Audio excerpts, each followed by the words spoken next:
ഇന്നത്തെ വീഡിയോയിൽ പറയുന്നത് ഈ ഒരു കഷ്ണമീൻ നമുക്ക് എങ്ങനെ വളരെ ടേസ്റ്റ് ഫ്രൈ ചെയ്ത പോലെ നമുക്കൊന്ന് മുളകിടാൻ വേണ്ടിയിട്ടാണ് കേട്ടോ ഇന്നത്തെ വീഡിയോ നിങ്ങൾക്ക്.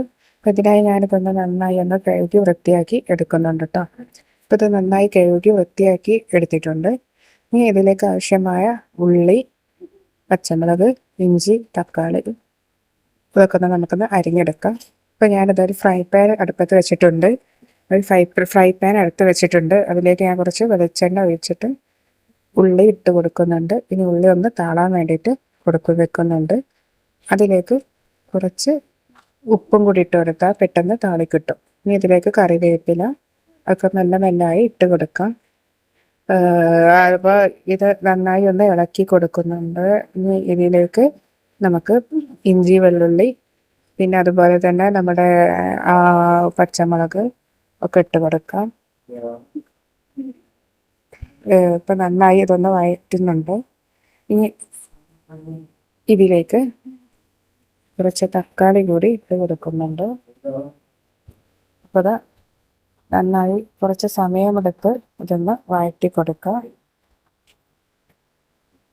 അപ്പോൾ ഇതൊന്ന് വഴറ്റുന്നുണ്ട്.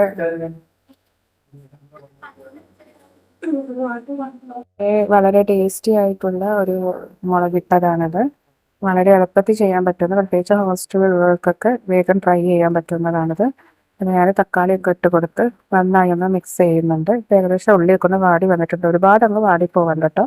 ഒരു മീഡിയം ലെവലിൽ വാടിപ്പോയാൽ മതി. ഈ ലെവലിലാണ് ഞാൻ ആക്കിയെടുക്കുന്നത്. ഇനി ഇതിലേക്ക് ആവശ്യമായ പുളി ഞാൻ പിഴിഞ്ഞെടുക്കുന്നുണ്ട്. പുളി വെള്ളം ഒഴിച്ചതിന് ശേഷം നമുക്ക് കുറച്ച് മുളക് പൊടി, ആവശ്യത്തിന് 1 സ്പൂൺ മുളക് പൊടി ആയിട്ട് അതൊരു ടേബിൾ സ്പൂണ്, പിന്നെ കുറച്ച് കാശ്മീരി, അതുപോലെ ലേശം ഒരു 1/2 സ്പൂണ് മല്ലിപ്പൊടി, 1/2 സ്പൂണ് മഞ്ഞൾപ്പൊടി. ഇതാണ് നമ്മുടെ മിശ്രിതത്തിന്. അത് മൊത്തം ഇട്ട് നന്നായി ഒന്ന് ഇളക്കിയെടുത്തതായിട്ടത്. ഇനി ഇത് നന്നായി ഒന്ന് തിളക്കാൻ വെക്കുക. തിളച്ച് വരുന്ന സമയത്താണ് നമുക്ക് നമ്മുടെ ഫിഷ് ഇതിലേക്ക് ഇട്ട് കൊടുക്കേണ്ടത് കേട്ടോ. ഇതിന് നമ്മൾ തിളയ്ക്കാൻ വേണ്ടി ഞാൻ വെക്കുന്നുണ്ട്. അപ്പം അതാ ഫിഷ് ഞാൻ ഇട്ട് കൊടുത്തിട്ടുണ്ട്. ഒന്ന് ഫിഷ് ഇട്ട് നന്നായി ഒന്ന് തിളയ്ക്കണം. ജസ്റ്റ് എല്ലാ ഭാഗത്തേക്കും കറി ഒന്ന് എത്തുന്ന വിധത്തിലേക്ക് ആക്കി വെച്ചിട്ട് കൊടുത്തിട്ടുണ്ട് കേട്ടോ. അപ്പം അതാ നന്നായി ഒന്ന് വെച്ച് കൊടുത്ത് ഏകദേശം തിക്നെസ് ഒക്കെ നമുക്ക് നോക്കാം. അല്ലെങ്കിൽ കുറച്ച് കാശ്മീരി ചില്ലി ഇട്ട് കൊടുത്താൽ മതി കേട്ടോ, പൊടി.